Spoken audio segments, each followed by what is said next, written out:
Hey, good morning, good afternoon, good evening, whatever time you see this. This is weekend morning for me. And this is one a little lesser known, perhaps, so I don't know, we'll see. But this is their first album for the band Nektar. And this came out in 1971, so I'm going to do one of their shorter songs. And again, I just did little snippets. I'm just taking a shot in the dark. But this is off their album called Journey to the Center of the Eye. And I'll go into the personnel on this afterwards. But for now, let's do the last one on this progressive retrospective 1971. The band Nektar, and this song is called It's All in the Mind. My mind goes round like a roundabout, whistles and sings, darker than darkest night, sweeter than spring. My mind expands to a great degree, feeling that must be free. All that's left is you and me. You're gone.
So that particular album I'm just reading.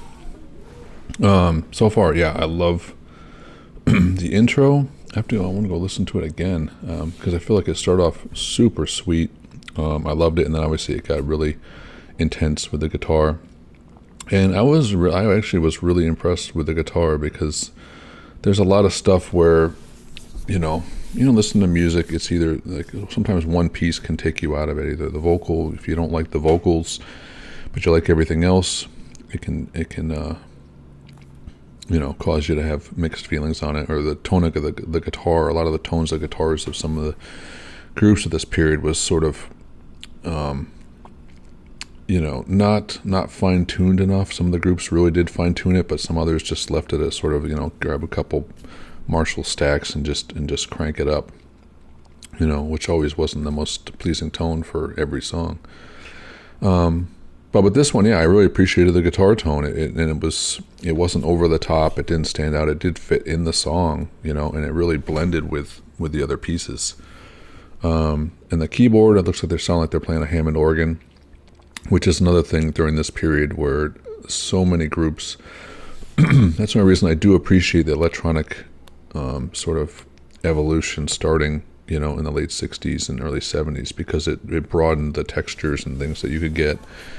Because otherwise, so many bands just had like a loud guitar and then a loud organ, and I get kind of tired of the organ sound as the sole texture for keyboard or another instrument. So, but so with this, I love it. It sounds like this was a shorter piece, and actually it sounds like their whole album was a 140-minute song, with the last 100 seconds of the first side repeated at the beginning of the second side to maintain continuity. It was a concept album following an astronaut who was given overwhelming knowledge by extraterrestrials, with sonic textures reminiscent of psychedelic rock. So, and this was a band formed in Hamburg, Germany, West Germany, 1969.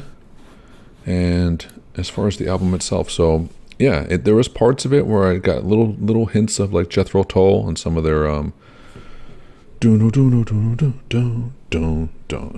some of their transition pieces, some of the transition movements, I would say, a little reminiscent of like Jethro Tull. But it's hard to say who they were influenced by. I could have to go deeper, but this is a first listen, and so far, this is another album just like Gentle Giant. I feel like I want to listen to some more of Nektar. It's certainly enough to get me intrigued into it for sure. So this was their debut album. It came out in November 1971, and although it was 40 minutes, they formally divided it into 13 tracks, although the entire album consists of a single continuous piece of music. And let's get to the personnel. So this one was called It's All in the Mind. It was the 8th track, or some portion of the album anyway. But so this had Roy Albrighton on guitars and vocals, Mick Brockett on liquid lights, I don't know what that is, Alan Taft Freeman on mellotron, piano, organ, and vocals. And again, on this track, I don't know if there was mellotron, I believe. So it sounds like any of the other than organ sounds was all mellotron, likely. So mellotron, organ, Ron Howden on drums and percussion, Derek Moe Moore on mellotron, bass, and vocals, and Keith Walters on static slides. Again, two things I'll have to look up and see what that was. It also had Dieter Dirks on additional piano. So guitars, mellotron, organ, drums, bass, and then you had the other static slides and liquid lights.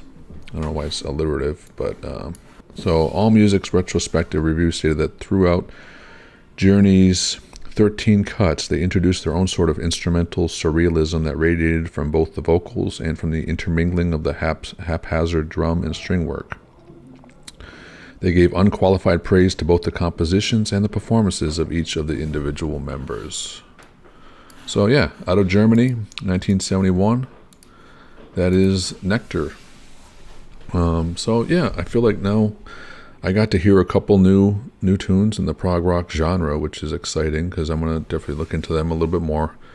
And then we had Gong, we had Tonto, we had Jethro Tull, we had and Gentle Giant and Nektar. So I feel like I did my due diligence in giving a pretty good spread of some prog music at that time that weren't, the big names that we all know. Let's shine a light to some of the ones that put in so much effort, so much musical ability, and maybe didn't get the immediate credit or longevity that other groups did. So that's what we're here to do. So anyway, I appreciate you all coming here. Please, any comments would be love to hear them. Love to hear your opinions on other groups, on these groups, if you heard them, stuff you heard recently that you didn't know, any stories, of your, how you approached this genre, or that time of music. So again, appreciate it. We'll see you on the next one, and have a great day. Take care. Bye-bye.